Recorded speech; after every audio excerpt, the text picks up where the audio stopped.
하겠습니다. 오늘 본문은 창세기 4장 1절부터 7절까지고요.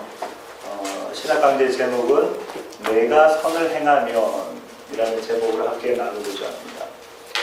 오늘 본문 4장 1절부터 7절까지는 이렇게 나눠질 수 있는 두 부분으로 나눠지는데요.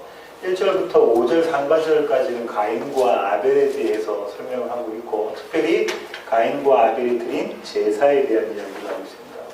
그리고 5절 하반절부터 7절까지는 하나님과 가인과의 대화 내용을 가지고 있습니다.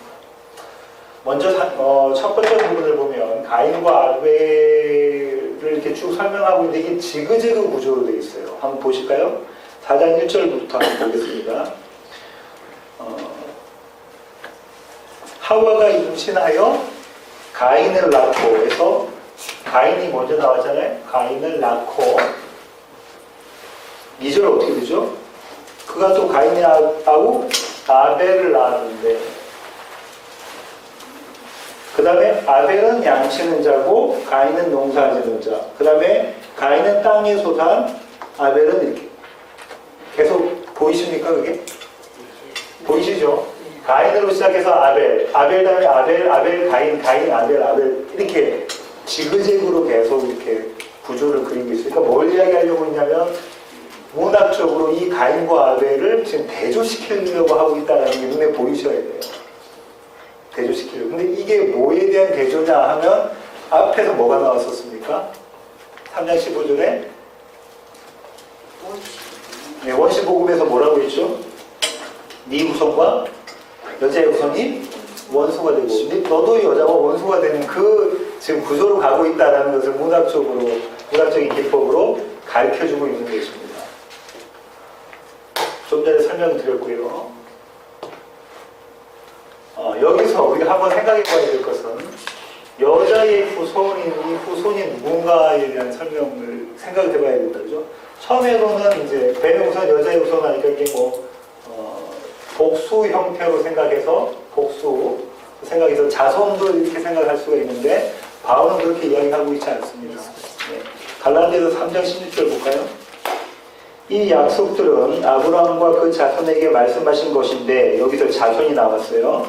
여럿을 가리켜 그 자손들이라 하지 아니하시고 오직 한 사람을 가리켜 이 자손, 내 자손이라 하셨으니 곧 그리스도라. 바울은 지금 어떻게 이야기하면 창세기 12장 7절, 13장 15절, 24장 7절에 나오는 아브라함의 자손 씨라는 거, 제라, 히브리어로 제라거든요. 제라. 이 씨라는 것을 가지고 후손들이라고 하지 않고 예수 그리스도를 가리키는 것이다 라고 하죠. 이 제라가 똑같이 여기 3장 15절에도 제라예요. 씨, 단수. 그러면 여기서 두 가지 의미가 있다는 걸 여러분이 아셔야 되는데, 첫째로는 이 후손이라는 것은 단수이기 때문에 이것은 예수 그리스도를 가리킨다는 걸 아시고, 또 한편으로는 이게 단수지만 집합 명사가 있잖아요. people 같은 것도 집합명사가 영어의 people 같은 거, 집합명사가 있다는 얘기는 뭐냐면 이 예수 그리스도와 연합해서 있는 교회도 이 후손이라는 거죠. 단수 취급하고 있는 겁니다. 그러니까 그 그림을 다 가지고 있어요. 그 그림을 지금부터 보여줘요. 어떻게? 가인과 아벨의 대조를 통해서 보여주고 있다는 겁니다. 본문 들어가기 전에 이제 워밍업 하는 지금 시간입니다. 그런데 이제 이 가인과 아벨의 그 지그재그 구조, 이렇게 대조 구조의 결론은 무엇으로 끝나냐면 제사로 끝나요. 그 다음 제사가 끝나고 난 다음에 그 제사의 결과를 가지고 여호와 하나님께서 가인과 대화하는 이야기로 이제 이어지죠. 시작을 이렇게 해서 결론은 제사로 끝나요. 제사라는 걸 염두에 두십시오. 그 다음에 5장 하반절부터 7절까지는 5절 하반절부터 7절까지는 하나님과 가인과의 대화인데, 하나님과 가인과의 대화의 주제가 뭐냐면 죄에 대하여, 그 이면은 뭐냐면 구원에 대하여, 다시 말하면 심판과 구원에 대한 그림이 여기서 그려져 있습니다. 자, 이제부터 시작하겠습니다. 절별 들어갑니다. 1절 상반절입니다. 아담이 그의 아내 하와와 동침하매 하와가 임신하여, 여기서 동침하매라고 쓰였던 이 동침, 부부관계를 맺은 거잖아요. 아이를 씨를 낳기 위해서. 이 동침하매라는 히브리어 단어가 뭐냐면 야다예요. 야다가 무슨 뜻이죠? 알다. 우리 늘 말씀드렸다 이제 알다. 자, 그러면 여러분이 이제 생각하셔야 될 것은 여기서 히브리인의 사고와 헬라인의 사고를 한번 생각하시죠. 헬라의 사고. 그러니까 판이하게 다릅니다. 헬라에서의 알다라는 것은 지성적으로 아는 거예요. 그레코 로마 시대 때는 알다는 지성적으로 아는 건데 히브리 사람들에게 알다는 지성적으로 아는 것이 아니라 그 결과가 무엇으로 나타나냐면 경험적으로 아는 걸로 나타납니다. 하나님을 알다 하는 건 하나님을 경험했다는 거예요. 머리로 성경에 이야기하고 있는 하나님에 대한 것을 내가 알고 있다는 지식적인 게 아니라 그 야다를 여기서 사용하고 있어요. 17절에도 사용했고 25절에도 사용했는데요. 4장 17절 볼까요? 아내와 동침하매. 누가 동침했습니까? 가인이 아내와 동침해서 에녹을 낳았어요. 25절 볼까요? 아담이 다시 자기 아내와 동침하매. 그 다음에 아벨 대신 셋을 낳는 장면이 나오죠. 이 알다. 그러면 자 보세요. 여기서 이 알다라는 야다라는 걸 사용한 이 알다는 동침이라고 번역된 이것은 이 알다는 뭐에 대한 개념이냐면 연합에 대한 개념입니다. 연합. 내가 너를 잘 알아. 네가 생각하고 있는 게 무엇인지, 네가 지금 바라고 있는 것이 무엇인지 내가 너를 너무 잘 알아. 할 때의 알다예요. 그 개념을 가지고 따라오십시오. 하와의 임신은 이미 예고됐었습니다. 하나님께서 하와에게 주신 저주임에서 한편으로는 축복으로, 그죠? 3장 15절, 16절이 이거였어요. 원시복음 한번 다시 보겠습니다. 내가 너로 여자와 원수가 되게 하고 내 후손도 여자의 후손과 원수가 되게 하니 여자의 후손은 내 머리를 상하게 할 것이요 너는 그의 발꿈치를 상하게 할 것이니라 하시고, 또 여자에게 이르시되 내가 내게 임신하는 고통을 크게 더하리니. 임신하는 고통, 임신에 대한 이야기를 하고 있습니다. 그 다음에 20절 볼까요?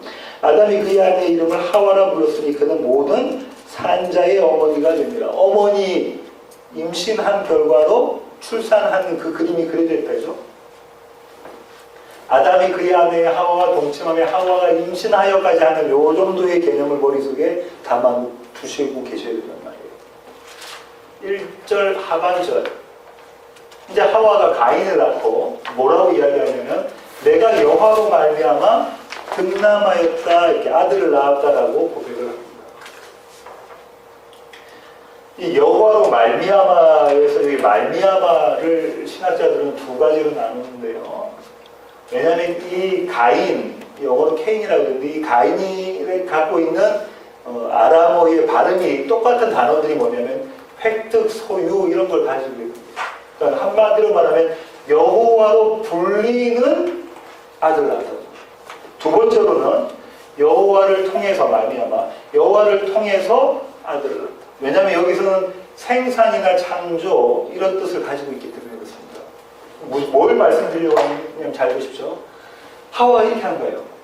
내가 여호와라고 불리는, 다시 말하면 신을 낳았다라는 얘기예요. 첫 번째는. 왜 그렇죠? 그 신이 본인들은 그 저주에서 풀어질 수 없지만 그 신은 그걸 할 수 있다고 여호와 하나님께서 말씀하셨으니까 내가 신을 낳았다. 다시 말하면 내가 메시아를 낳았다라는 거예요. 메시아를. 아담과 하와가 그렇게 생각했던 거예요. 두 번째 개념은 뭐냐면 내가 여호와를 통해서, 창조는 누가요? 사람은 누가 만들었습니까? 하나님. 이때까지는 사람이 사람을 생산해낸 경험이 한 번도 없어요. 최초의 사람이 사람을 생산해내는 것입니다. 그죠? 그러니까 이 그림 가운데 뭘 담고 있냐면 새 창조를 하실 하나님께서 아담과 하와를 통해서 새 창조를 하실 그 그림이 그려져 있다. 이렇게 보실 수가 있습니다. 한 가지만 여기서 더 보고 넘어갈게요. 이 가인을 보고 아담과 하와가 얼마나 기뻐했냐면, 첫 번째는 뭐냐면 이 가인이 몇 번째 아들입니까? 첫째 아들, 장남이에요. 히브리 사람들에게서의 장남이라는 것은 차남과는 비교할 수 없는 자리입니다. 그렇죠? 상속을 받는 그 자리잖아요. 그래서 야곱이 그 축복을 받으려고 했잖아요. 그 장남의 자리였고 내가 여호로 말미암아 등남하였다라는 이 문구 안에 갖고 있는 이 이미지는 정말 이 아들이 우리를 구원해줄 구원자 메시아감이다라고 생각했던 거예요. 이 아들이 나를 보내줄 메시아감이다라고 생각을 했던 거예요. 이런 경우가 또 나옵니다. 사무엘상 9장 2절 보겠습니다. 기스에게 아들이 있으니 그의 이름은 사울이요 준수한 소년이라 이스라엘 자손 중에 그보다 더 준수한 자가 없고 이보다 더 잘생긴 사람이 없다는 거다, 그죠? 장동건처럼, 그죠? 키는 모든 백성보다 어깨 위만큼 더 컸더라. 머리 하나 정도는 더 있는 사람이에요. 훤칠한 키에 너무 잘생긴 사람. 누굽니까? 사울. 이스라엘 사람이 보기에 너무 좋은 자기들의 왕 같은 사람이에요. 사울은. 그 모습이 지금 그려져 있습니다. 근데 하나님이 이 사람을 선택을 안 하시네요. 그 다음에 하나님의 선택을 한번 보실까요?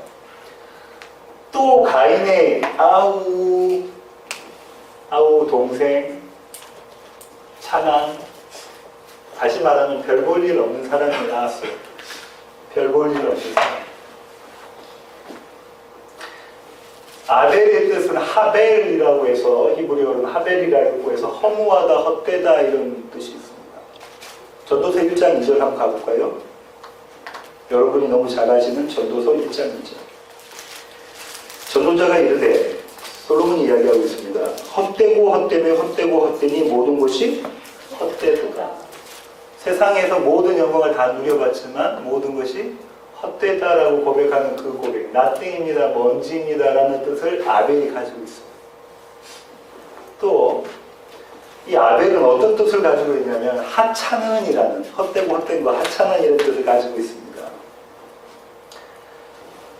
문화 구성상 한번 보시면 아벨의 대사가 있습니까? 한 대사도 없어요. 가인은 하는 거대로. 문화 구성상으로도 하찮은 모습이 그려져 있지만 이 또 하찮은이 갖고 있는 또 뜻이 있습니다. 하찮은은 허약하고 시원찮은 뭐 별 볼 일 없음, 볼품 없음 이 뜻을 갖고 있거든요. 창세기 25장 27에서 28절 가볼까요? 그 아들이 장성함에 에서는 익숙한 사냥꾼이었으므로 들사람이 되고 야곱은 조용한 사이감이었으므로 장막에 거주하니.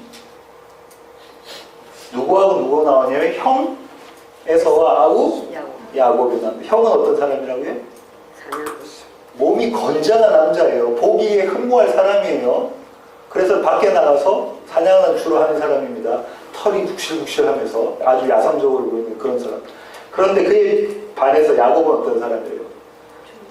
좋게 말해서 조용한 사람이고 집안일을 하는 사람이에요. 그죠? 그 밑으로 한번 넘겨서 29절에 야곱이 무슨 일을 하고 있는 거 보세요. 축 쓰고 그래요. 그죠?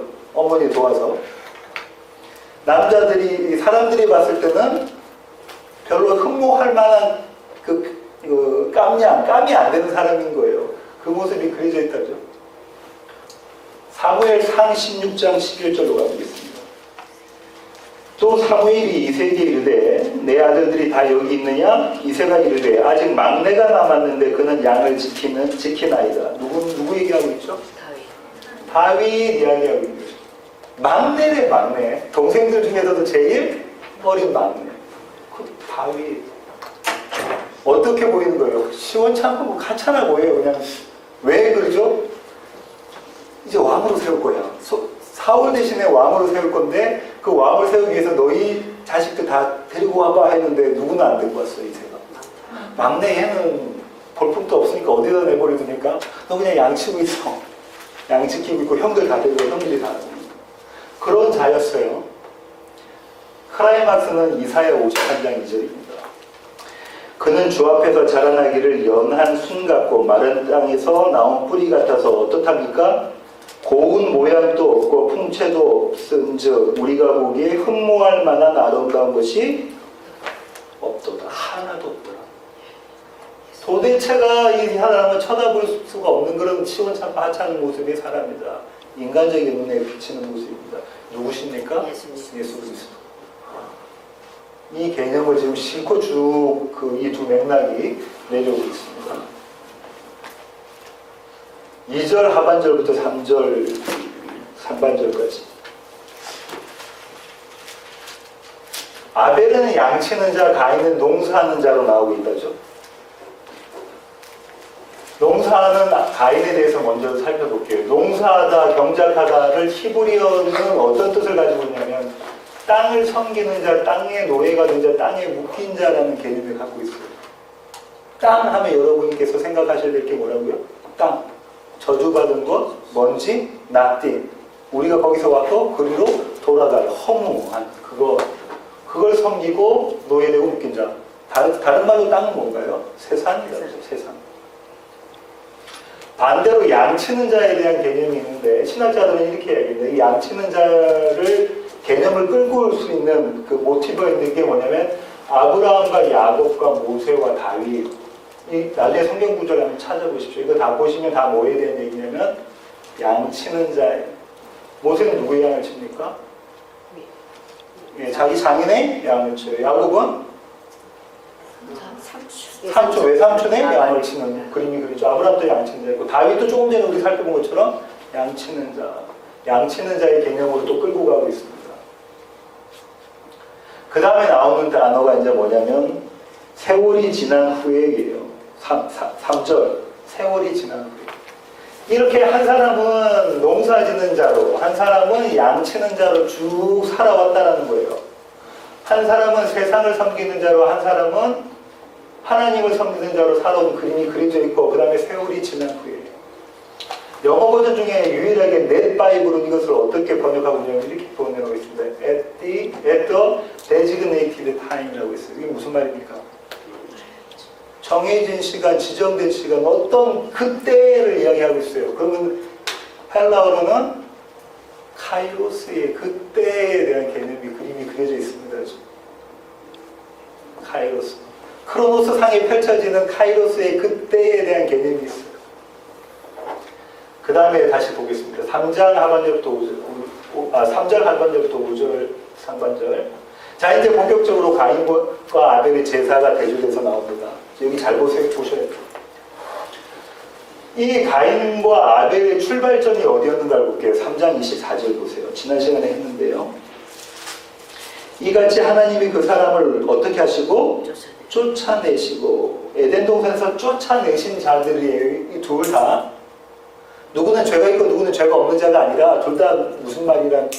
둘 다 죄인이다 그 얘기하고 있습니다. 이사야 59장 1절부터 2절까지 할게요. 여호와의 손이 짧아 구원하지 못하심도 아니요 귀가 둔하여 듣지 못하심도 아니라 오직 너희 죄악이 너희와 너희 하나님 사이를 갈라놓았고 너희 죄가 그의 얼굴을 가리어서 너희에게서 듣지 않으시게 함이니라. 이 두 사람이 어떤 상태냐면 똑같이 시작은 똑같이 죄인으로 시작하고 있습니다. 에덴에서 쫓겨난 자로 시작을 하고 있습니다. 그런데 한 사람 가인은 땅의 소산으로 하나님께 제사를 드렸고 아벨은 그의 동생 아벨은 양의 첫 새끼와 그 기름으로 제사를 드립니다. 땅의 소산이 레위기 모드로 가볼게요. 레위기 모드가 뭐라고 그랬죠? 한마디로 뭐? 거룩이다 그러죠? 거룩한 것은? 정한 것. 그럼 잡을게요. 땅의 소산은 어떻다는 거예요? 부정한 것, 악한 것, 불의한 것. 요한복음의 모드로는 어디에 속한 자? 어둠에 속한 자. 양은 어린 양의 제사를 드린 것은 정한 것, 선한 것, 의로운 것, 빛에 속한 자. 이 개념이 그림이 그려져 있어야 됩니다. 왜 자꾸 이렇게 제가 말씀하냐면 지금 이게 어디에 이후에 나온 거예요? 3장 15절 이후에 이런 대조를 그림을 의도적으로 지금 그리고 있단 말이에요.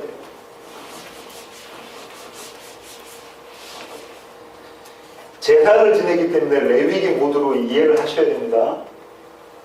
자, 그 다음에 가인과 그의 재물과 아벨과 그의 재물이 등장하면서 가인과 그의 제물은 하나님께서 받지 아니하시고 아벨과 그의 제물은 받으신다라고 말씀하셨습니다.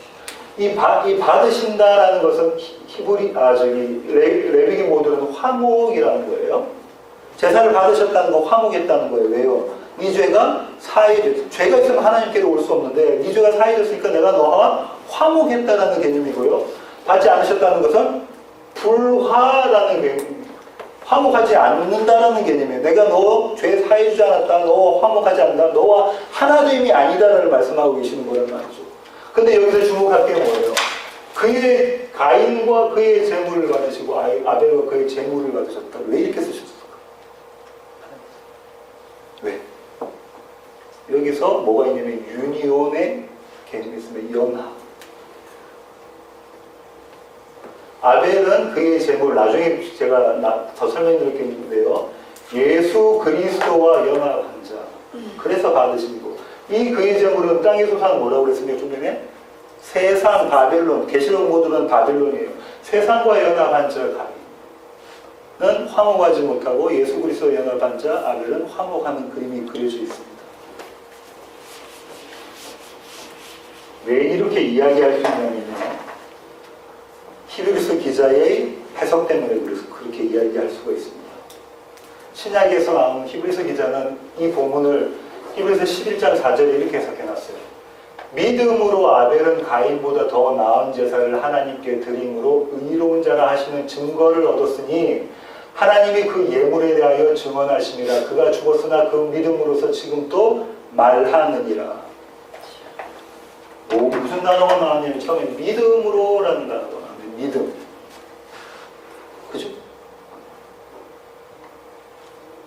아벨은 믿었대요. 무언가를 믿었다 그죠? 근데 아벨이 여기서 지금 믿을 수 있는 것은 딱 한 개밖에 없어요. 원시복음. 그렇잖아요. 이전에 다른 복음이 없었잖아요. 원시복음에 대한 3장 15절에 나와 있는 그 얘기를 믿었다는 거죠. 아벨은 나중에 제가 설명드릴게요. 아벨은 가인보다 무슨 제사? 더 나은 제사. 이건 사실상 더 나은 제사. 가인의 제사, 가인의 제사도 괜찮은데 아벨의 제사가 더 나았다는 게 아니라 only예요. 다시 말하면 유일한 제사를 드린 거예요. 하나님께서 받으시는 유일한 제사. 많은 사람들이 제사를 드리지만 하나님께서 받으시는 유일한 제사를 드리는 것이다. 그죠? 하나님께 드림으로 의로운 자라 하시는 증거가 있다. 이 의로운 자라, 바울의 개념으로는 뭐죠 이게? 칭의. 의롭대요 아니면 의로운 자라고 칭함을 받은 거예요. 의로운 게 아닙니다. 의로운 자로 칭함을 받은 거예요. 왜? 출발점이 어디였어요? 죄인. 에덴에서 쫓겨난 자. 그런데 그의 재물과 함께 연합되어져서 의로운 자라고 역임을 받은 거예요. 누구 때문에? 예수 그리스도 때문에. 의로운 자라 하시는 증거를 얻었다고 그러네요. 증거. 여기도 증거 얻었으니까 하나님은 그 예물에 대하여 증언. 뭐에 대해서 증언하냐면 그 예물에 대해서 중요해요. 어떤 신학자들이, 대부분의 신학자들이 이렇게 하는데 아벨이 드린 예물과 가인이 드린 예물이 문제가 된 것은 아니고 어떻게 얼마나 성심성의껏 드린 것이 문제가 된다라고 이야기하는 신학자들이 있습니다. 절대 아닙니다. 히브리서 기자는 뭘로 증거를 삼았대요? 그가 드린 예물, 그 예물이 뭐였어요? 어린 양. 그 예물이 증거가 되어야 된다라고 이야기를 하죠. 어떤 증거냐면, 자 보십시오. 원시복음의 3장 15절에 있는 증거와 더불어 3장 21절에 있는 증거입니다. 3장 15절, 21절 한번 더 보겠습니다. 내가 너로 여자와 원수가 되게 하고 내 후손도 여자의 후손과 원수가 되게 하리니 여자의 후손은 내 머리를 상하게 할 것이요 너는 그의 발꿈치를 상하게 할 것이니라 하시고 20절 21절 여호와 하나님이 아담과 그의 아내를 위하여 가죽옷을 지어 입히시니라. 증거가 뭐냐면 가죽옷이라.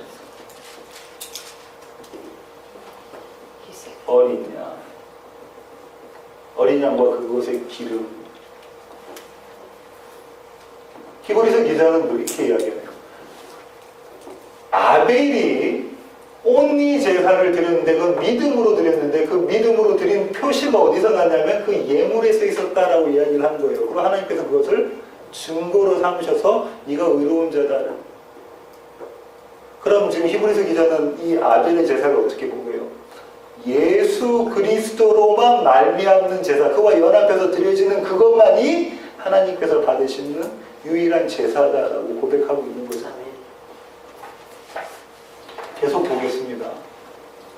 가인의 제사와 아벨의 제사를 계속해서 비교를 해볼 텐데요. 자, 아까 말씀드린 것처럼 아벨이 어떻게 그럼 이런 제사를 믿음으로 드릴 수 있었느냐? 신학자들은 이렇게 이야기합니다.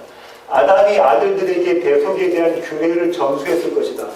가인과 아벨에게 공이 전수했을 것이다. 그런데 가인은 계속해서 어떤 자, 농사 짓는 자의 그림이 그려져 있고 아벨은 양치는 자의 그림이 그려져 있습니다. 이 직업이 문제라는 게 아닙니다. 이 직업에서 이 직업을 바꿔야 된다는 게 아니고 그 문맥이 그 행간에서 의미하고 있는 게 있단 말이에요. 농사 짓는 자, 땅을 경작하는 자와 땅에 속한 자와 양을 치는 자에 대한 개념이 섞여져 있습니다. 누가복음 11장 50절에서 51절 주님께서 뭐라고 말씀하시는지 보겠습니다. 누가복음으로 가겠습니다. 마태복음도 같은 얘기니까 누가복음으로 찾아보겠습니다. 창세 이후로 흘린 모든 선지자의 피를 이 세대가 담당하되 곧 아벨의 피로부터 제단과 성전 사이에서 죽임을 당한 사가랴의 피까지 하리라. 내가 너에게 이르노니 과연 이 세대가 담당하리라. 지금 누구한테 이야기하는 거냐면 바리새인들, 특별히 율법교사들한테 이야기하고 있는 장면이십니다. 예수님께서, 그죠? 그들을 책망하시면서 너희들이 율법교사 바리새인이라고 법을 안다고 하지만 사실상은 너희들이 누구를 죽였다는 거예요. 선지자, 율법교사, 예언자들 너희들이 죽였다 하면서 대표적으로 처음에 나왔던 예언자가 누구예요? 선지자가 아벨. 그래서 신학자들이 그렇게 이야기하는 거죠. 왜? 아벨은 이 복음을 갖고 있는 자. 예언이 뭐라고요? 나중에 장래에 이야기하는 게 아니라 하나님의 말씀을 받은 자라는 거예요. 예금할 때 그 예차. 로마서 3장 21절 22절 가볼게요. 이제는 율법 외에 하나님의 한 의가 나타났으니 율법과 선지자들에게 증거를 받은 것이라. 21절만 읽었습니다. 22절 한번. 곧 그리스도 예수 그리스도를 믿음으로 말미암아 모두 믿는 자에게 미치는 하나님의 의니 차별이 없느니라.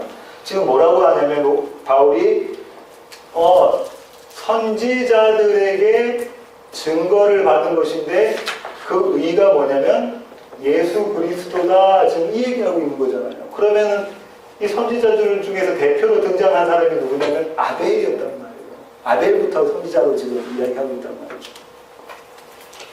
이해가 되십니까? 아벨은 그러니까 아담으로부터 원시복음을 받은 자고 그것을 믿음으로 나는 이 제사를 대속의 제사를 드려야 되겠다는 그 믿음이 그 안에서 발휘된 자다. 이렇게 성경은 말하고 있습니다. 로마서 3장 20절 한번 보겠습니다. 그러므로 율법의 행위로 그의 앞에 의롭다 하심을 얻을 육체가 없나니 율법으로는 죄를 깨달음이니라. 지금 바울이 뭐라고 이야기하냐면 율법이라는 것은 뭐예요?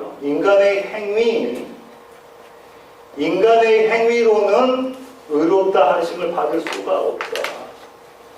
가인이 드렸던 것은 인간의 행위로 드렸던 모습이다. 그죠? 왜 땅의 소산물로 드리는 그 그림이 그려져 있잖아요.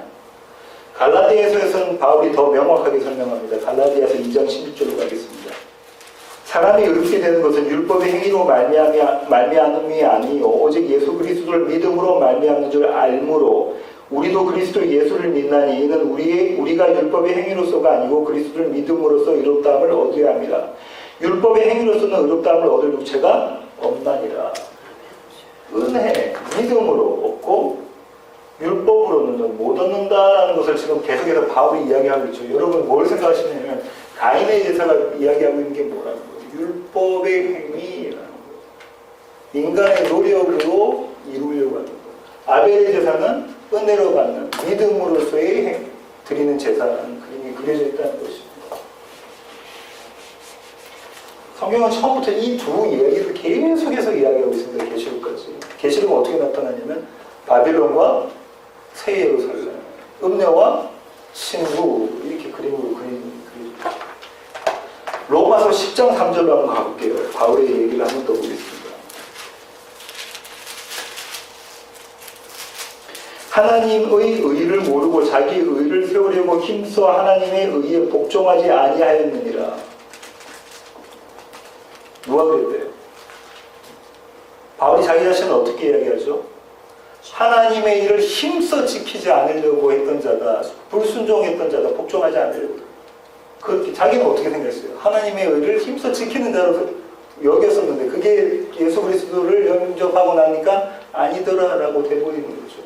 다시 말하면 이 자기 의라는 건 뭐냐면 무화과 나뭇잎으로 내 수치를 가리려고 계속해서 옷을 입는 거예요. 내가 만들어 놓은 무화과 나뭇잎으로 나의 수치를 가리려고 하고 있는 그 행위. 근데 그거 아니고 이걸 벗기고 하나님께서는 뭘 입히십니까? 가죽옷을 입히십니다. 5절, 4장 5절 하반절 6절까지. 가인이 몹시 분하여 안색이 변하니 여호와께서 이렇게 말씀하시네요. 내가 분하여 하면 어찌 되느냐, 안색이 변하면 어찌 되느냐. 너 왜 화를 내? 이렇게 이야기하고 있는 거다, 그죠? 어떤 그림이 그려지십니까? 율법의 행위로 자기가 무언가를 드렸을 때는 그 성과가 자기가 기대한 만큼의 어떤 결과를 못 받을 때는 뭘 하게 돼 있어요? 분함이 나게. 왜냐하면 이게 자기 의, 바울이 아까 얘기했잖아요. 자기 의잖아 이렇게 이야기하고 있잖아요. 율법 행위로 드린 것은 그리스도의가 아니라 자기 의잖아 그 얘기하고 있죠. 가인은 지금 선악을 아는 일에 하나님과 같이 됐습니다. 그죠? 3장 22절에 나왔던 것처럼 어떻게? 본인이 하나님이 되어서 내 제사를 하나님이 왜 안 받으세요? 하나님이 내 제사 받으셔야 되는 게 마땅하잖아요? 근데 왜 안 받으시고 동생 제사만 받으시고 내 제사는 안 받으세요? 라고 들어가 있는 거죠. 누가 하나님이 됐어요? 가인이 하나님이 되어버렸습니다. 그래서 분노를 하는데, 자, 분노는 부당한 대우에 대한 반응입니다. 그죠? 내가 이런 대우 받으면 안 되는 사람인데 이런 대우를 해주니까 내가 화가 나는 거예요, 분노는. 그러면 한번 보세요. 죄인에게 형벌이 따른다고 하면 분노할 수 있습니까? 없습니까? 죄를 지었어요, 내가. 근데 그 죄를 내가 지었는데 거기에 형벌이 따라요. 1년 살아라, 2년 살아라, 무기징역이다, 사형이다 이런 형벌이 따르면 거기에 대해서 분노할 수가 없어요. 내가 죄인이라면. 분노하실 수 있는 사람은 딱 한 분밖에 없어요. 왜냐하면 이 세상에 있는 모든 사람은 저와 여러분 죄인이니까. 누구십니까? 하나님. 하나님이 하셔야 될 일인데 자기가 하나님께 되려 분노하고 있습니다. 왜 내 제사 안 받습니까? 이 모습으로 되려 분노하고 있는 그림이 그려져 있죠. 에베소서 2장 8절로 가겠습니다. 지난 시간에 우리 김영수 목사님께 우리 배웠던 말씀인데요. 에베소서 2장 8절. 너희는 그 은혜에 의하여 믿음으로 말미암아 구원을 받았으니 이것은 너희에게서 난 것이 아니요 하나님의 선물이라. 자, 왜 이 얘기를 하냐면 자 보세요. 죄인한테는 형벌, 죄인 이거는 그냥 형벌이에요. 이게 마땅한 거예요. 분노를 우리가 표출할 수가 없어요. 그런데 이 죄인을 죄 없다 해주셨단 말이에요. 누가? 하나님께서. 그게 은혜인데 바울이 그렇게 해요. 은혜인데 이 은혜는 이 너를 뭘 주셨대요? 믿음을 주셔서 그 다음 뭐라고 합니까? 믿음을 주셔서 너희가 구원받았다. 그런데 이 구원과 믿음은 하나님께서 주시는 거니까 너희 것이 아니라 하나님의 선물이다.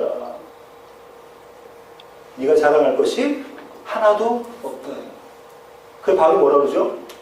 내가 자랑할 것은 뭐지? 예수 그리스도. 내가 갖고 있는 모든 것은 자랑할 것이 못 된다라고 얘기해요. 하나님께서 가인에게 이렇게 말씀하십니다. 내가 선을 행하면 자, 한번 가볼까요? 4장 마지막 절 7절. 내가 선을 행하면 어찌 낯을 들지 못하겠느냐. 선을 행하지 아니하면 죄가 문 앞에 엎드려 있느니라. 선을 행하면 선을 행하지 않으면 이렇게 나와 있는데요. 히브리 사람들에게 선이라는 개념이 어떤 건가를 이해를 하셔야 돼요. 선, 어떤 건가?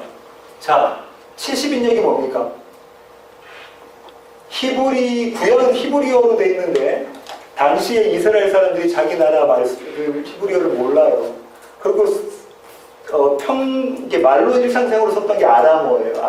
아람어였고 문자적으로는 통용했던 게 헬라어였단 말이에요. 그 헬라어로 구약을 번역해 놓은 게 70인역이에요. 셉투이전인데 거기에 뭐라고 되냐면 이렇게 돼 있습니다. If you have offered correctly but not cut correctly, have you not seen? Be silent. 무슨 말하고 설명 잡으세요. 네가 바른 제사를 드려야 되는데 네가 만약에 바른 제사를 드리지 않았다면 너 죄 있는 거 아니니? 시끄러우니까 조용히 해. 네가 어떻게 나한테 감히 뭘 했어요? 분함을 펴낼 수 있느냐라는 얘기예요. 여기 이 컷은 뭐냐면 컷은 잼을 잘라 넣는 거예요. 컷해서 반으로 쪼개잖아요. 그죠? 히브리 사람들에게 선이라는 건 뭐예요? 하나님 앞에 바른 제사 드리는 거고 바른 재물을 가지고 있는 겁니다. 그런데 그게 물론 그 바른 제사와 바른 재물은 의미하고 있는 그림이 있어요. 예수 그리스도라는 걸. 그래서 항상 뭐라고 하죠? 너희들 왜 흠 있는 양 갖고 오고 눈먼 거 뭐 저는 거 이런 거 왜 이런 양 이런 거 가지고 와 이러잖아요. 그런 건 안 받겠다는 거예요. 하나님이. 어떤 거 받는다는 겁니까? 흠 없는 거, 깨끗한 거, 그죠? 정한 거, 그것만 받겠다. 근데 그 흠 없고 깨끗한 것은 딱 한 번밖에 안 계세요. 예수 그리스도만 받겠다는 거지, 예수 그리스도. 그럼 이 개념에서 보세요. 지금 이 70인역이 아주 전곡을 찌르고 있는 거야. 네가 선을 행하면, 네가 만약에 바른 예물로 제사를 드렸다면 네가 낯을 들지 못할 이유가 없어. 나를 못 볼 이유가 없어. 왜? 그 낯을 든다는 얘기 뭡니까? 나와 화목할 거야. 네가 바른 제물로 제사를 안 드렸기 때문에 난 너하고 불화하는 거고 너 죄인이지. 시끄럽다 이렇게 얘기합니다. 누누이 얘기했지만 히브리서의 기자는 이 바른 제물, 바른 예물이 예수 그리스도라고 이야기하고 있습니다. 죄가 문 앞에 엎드렸다는 것은 어떤 그림이냐면요. 히브리 이 단어의 그림은 어떤 동물이 사자 같은 이런 동물을 아니면 어떤 동물들이 이렇게 웅크리고 있으면서 먹잇감이 딱 나오면 바로 점프업 하려고 하는 그 자세예요. 그러니까 무슨 말입니까? 지금 네가 바로 문 열자마자 그게 죄가 너를 확 덮쳐서 잡아먹을 것이다 하는 그 그림이 그려져 있는 거예요.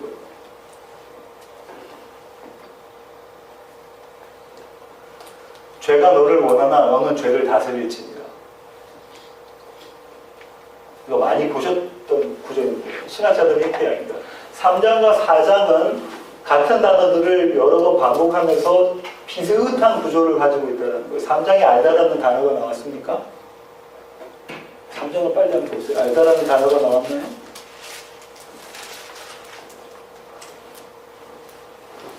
선악과 먹으면 선악을 알게 될 것이다. 어디 있느냐라는 단어 나왔나요? 아담아 네가 어디 있느냐? 그죠? 저주하는 단어 나오죠? 에덴을 동쪽으로 보내는 그림이 그려져 있습니다. 4장에도 똑같이 그 구조를 가지고 있다.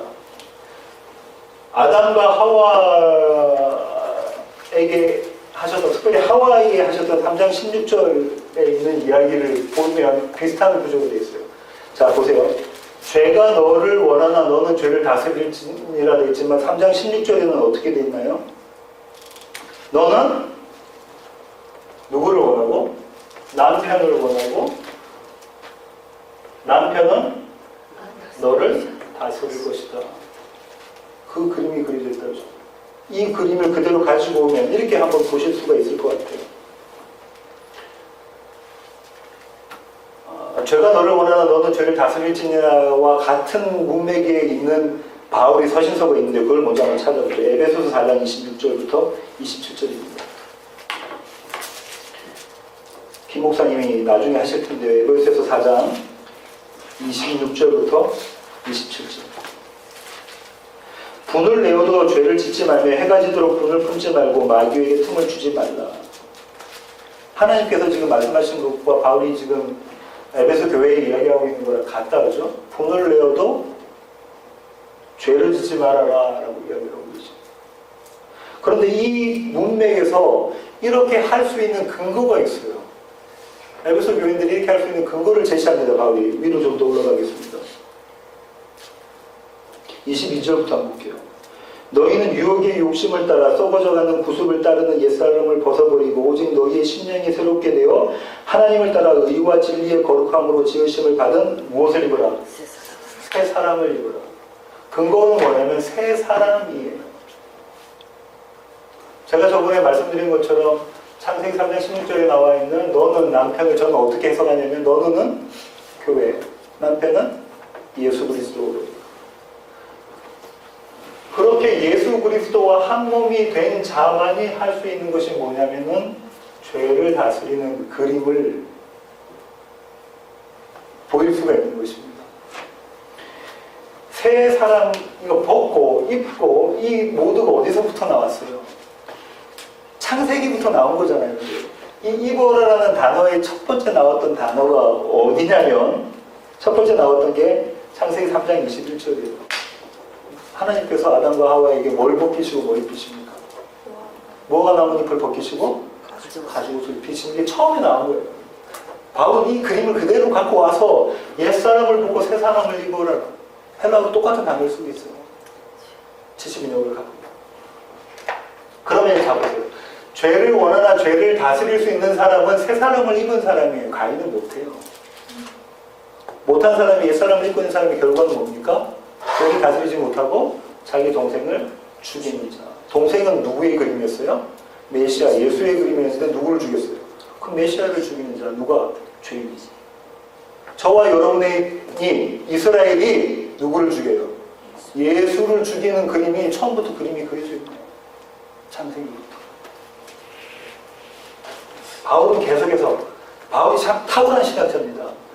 구약에 있는 모든 이 그림들을 신학으로 해석해서 설명을 해주기 때문에 우리가 이해를 할 수가 있어요. 이 모두를 그대로 갖고 왔잖아요. 결론 내겠습니다. 저는 이 내가 선을 행하면 이라는 것을 오늘 결론을 잡았는데요.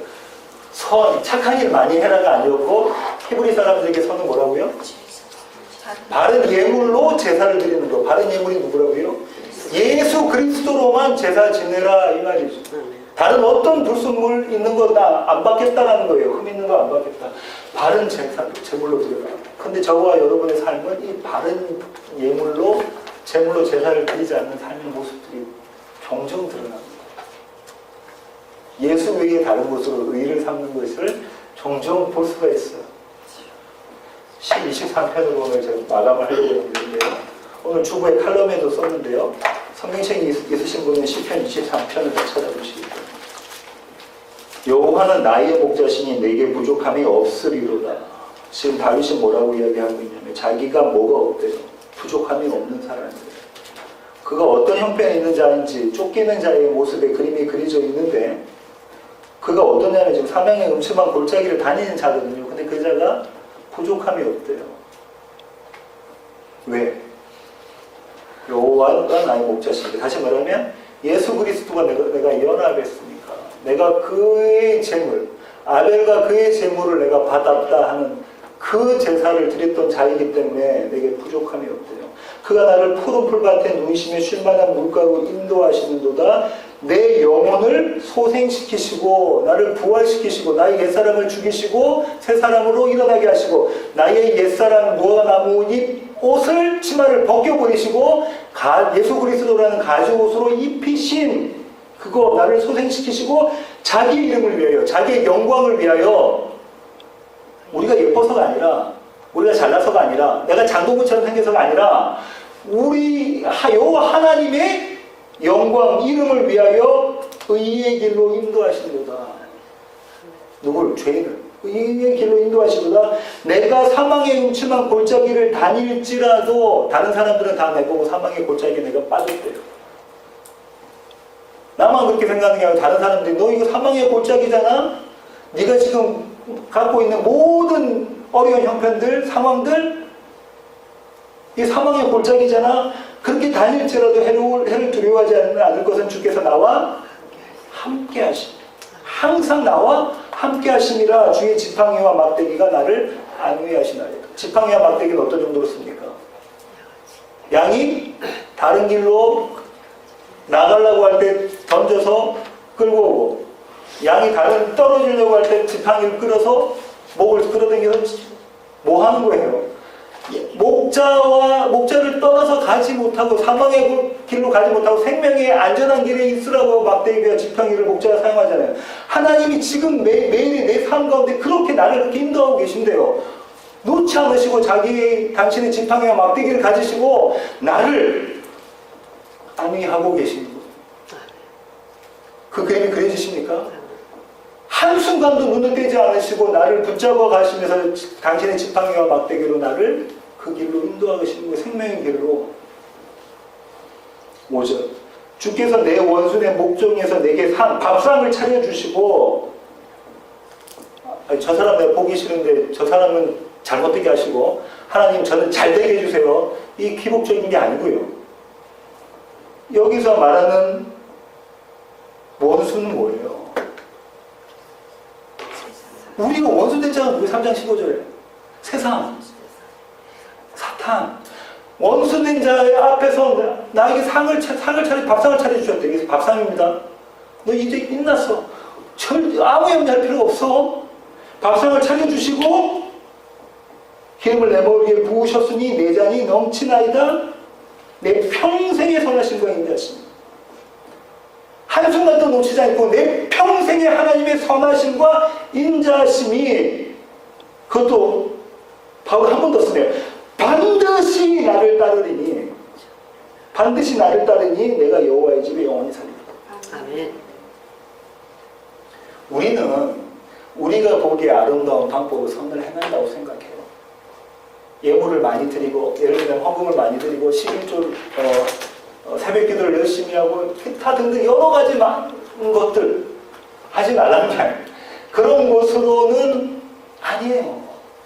감사함으로 드릴 수 있는 것이지 그건 아니고, 오직 다른 예물, 예수 그리스도와 연합한 것으로만 내가 헌양하겠다. 그렇게 바른 예물 드리시는 저와 여러분 되기를 원하고요. 오늘 드려지는 예배가 예수와 연합해서 그분의 영으로 드려지는 산 예배, 참 예배가 되기를 간절히 소원합니다. 기도하시겠습니다. 아멘. 하나님 아버지 감사합니다. 하나님 그렇습니다. 하나님 저희들은 저희에게로부터 의의를 찾으려고 합니다. 그래서 저희가 처해진 상황 가운데서 분노하기도 하고 절망하기도 하고 낙심하기도 하며 하나님을 원망하기도 합니다. 하지만 하나님, 그 가운데서 선을 이루시는 하나님을 바라보게 하시고 바른 예물로 하나님께 제사 드리는 그런 저와 우리 세워지는 교회 모든 공동체가 되게 하여 주시옵소서. 아멘. 예수 그리스도의 귀하신 이름으로